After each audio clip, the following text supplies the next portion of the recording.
Well, I guess start out just by asking that question for you. Like, what is that critical element of the service model that leads to success? Yeah, so I've been pretty fortunate to work with a bunch of talented clinicians and frontline staff and administrators. And the thing that, or I guess the common denominator in all of those individuals that last long, that are amazing employees that turn out to make this their career and stick with it is the passion, right? It's the why. What brings them here every day, because there are days and times where it's extremely difficult, right? And the ability to wake up and come to work excited, right? And why are you coming to work? What is your passion? What's your desire? And being able to work with the individuals that have a clear understanding of what that why is and what their passion is are the ones that I see making the biggest impact. Yeah, I can't agree more. Like the why, finding and centralizing everything you do on the why, whether it's, hey, you're going to do a log or a note for your session that day. Why are we doing that session note? What is the purpose? How is this going to help the individual we're serving? Bringing the why into every part of our service model is where you really find success. So, follow up questions: how do you bring the why into the service model? You have to have some, or have the ability to have some inner reflection, right? And be able to stop and pause and ask yourself, why am I doing this? What am I doing? I've worked with some incredible people that seem to know all the right things to say and all the right things to do, and yet they end up getting burned out, or they end up not sticking with their job or in this career long term. And I've talked with a couple of those individuals, and it always comes back to I lost that passion, I lost that desire, right? And so I think having the ability to stop and pause and ask yourself, why am I doing this, right? Like, and being able to change up your routine, being a little bit more uncomfortable and challenge yourself, right? Do something different with somebody, get out and about and go on a hike, right? Like change up the day to day, because you're gonna realize that not only are the clients finding something new about themselves, but the staff will too, the clinicians will too. Well, and I love finding that balance of saying, hey, you have the why, but safeguarding your own mental health and you being in a position where you're therapeutic and beneficial for the clients we serve. And I think that's probably one of the main responsibilities as us as leaders is giving our employees permission to have that balance and teaching them how to have that balance and creating an environment that allows them to balance that why with safe and personal health. When your employee can step in and say, "I'm in a good place and I'm excited to be here," good things happen with the individuals. And if they're not in that place, it's hard. And so we as leaders need to create an environment, whether it's through structure, whether through its feedback or whatever it may be. When we provide that environment that allows our staff to succeed and thrive, good things happen with our individuals. Yeah, and you have to be able to have that.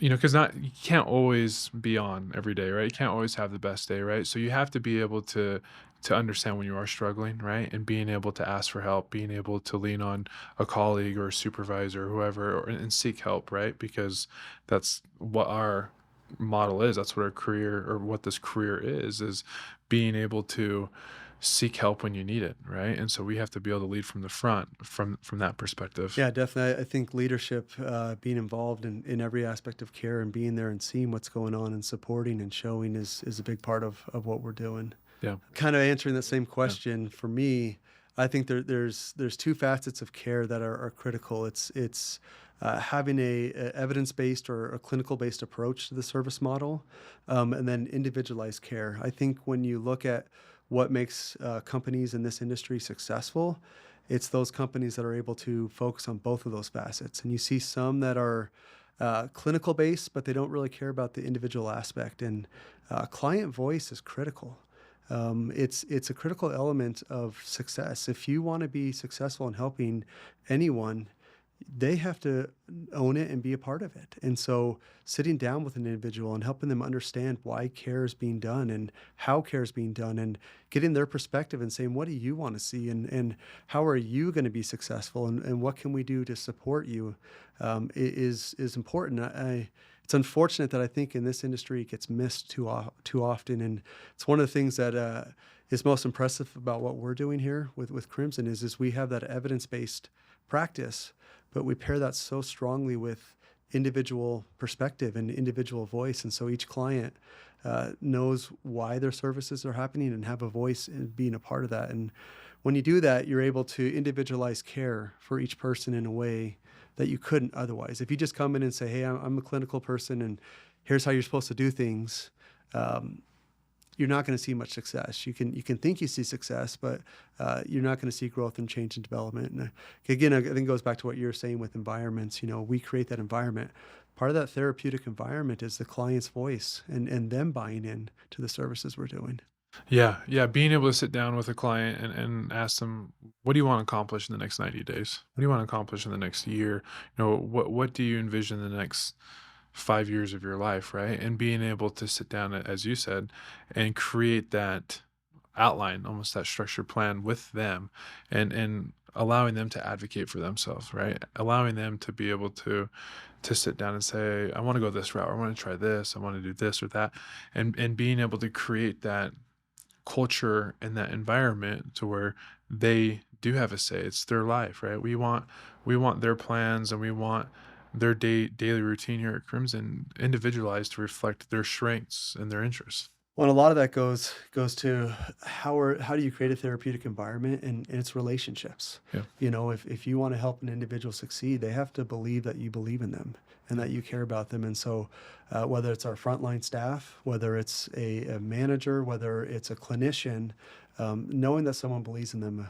Great example, we have a young man we're working with who has had a lot of challenging behaviors lately. And when we sat down and chatted with him, he talked about wanting to be at Crimson and not wanting to be at Crimson. And he talked about saying, well, I love the fact that I have safety and security. And I love the fact that I've got food and I've got a bed, but I hate being here. And you look at our clients, and a lot of them don't want to be here, and this isn't the ideal situation. They would rather be at home, but due to circumstances, they need an extra level of care. And so we sat down with this young man and we said, well, what would help you be happy here? And what does being happy here look like? And his eyes lit up, and he started talking about hobbies he wanted to do, and he started talking about a trip he wanted to plan.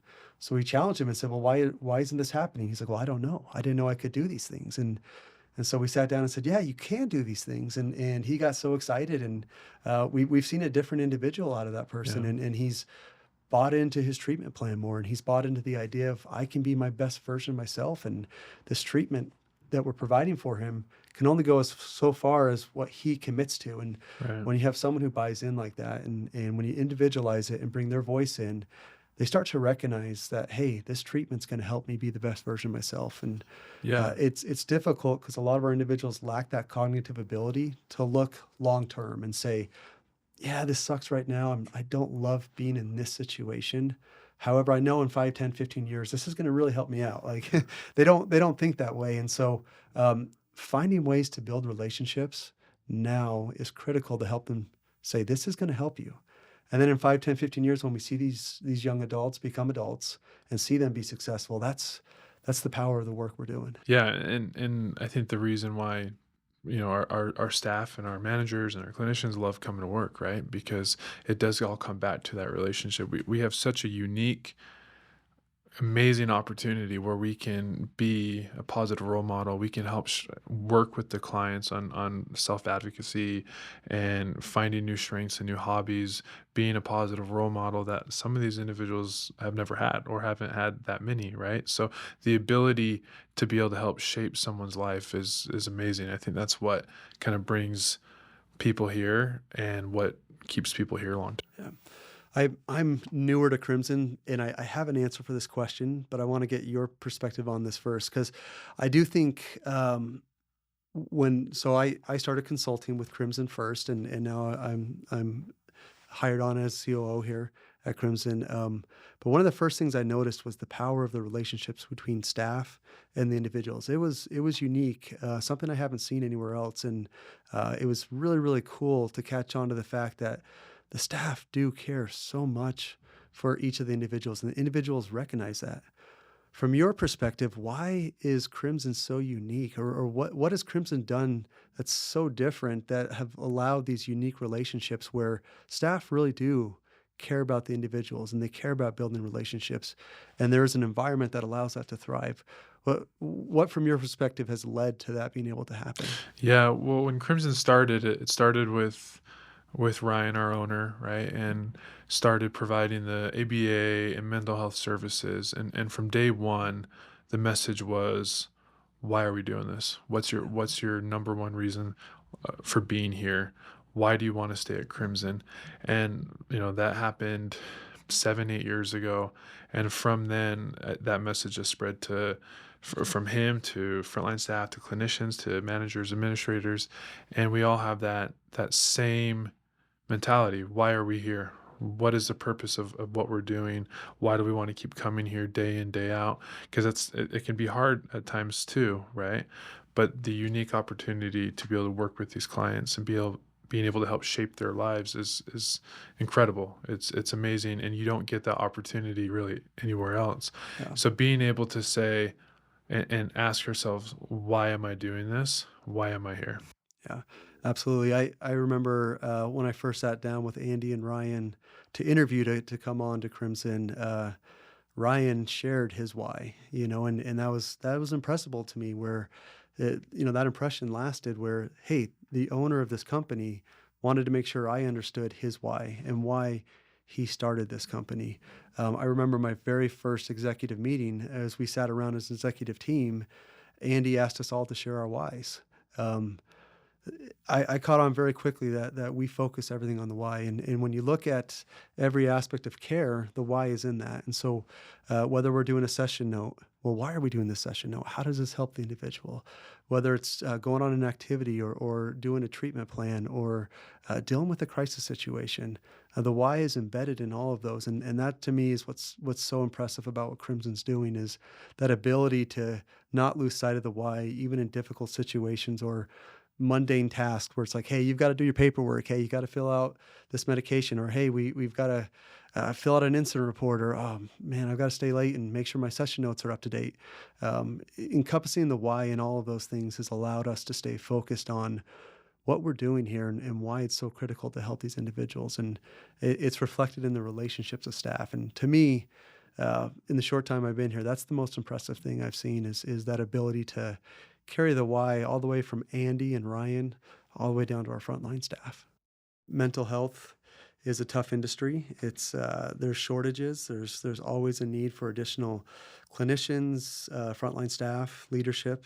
How do we navigate and mitigate those challenges to be successful in this industry? How do we ensure that the quality of care is what we expect, despite some of the challenges the industry is facing? That's the most consistent issue, is the shortage of providers in the state of Utah. And we've heard that from government officials that we do not have enough providers in the state. And so that's always going to be a problem. That will never not be a problem, unfortunately.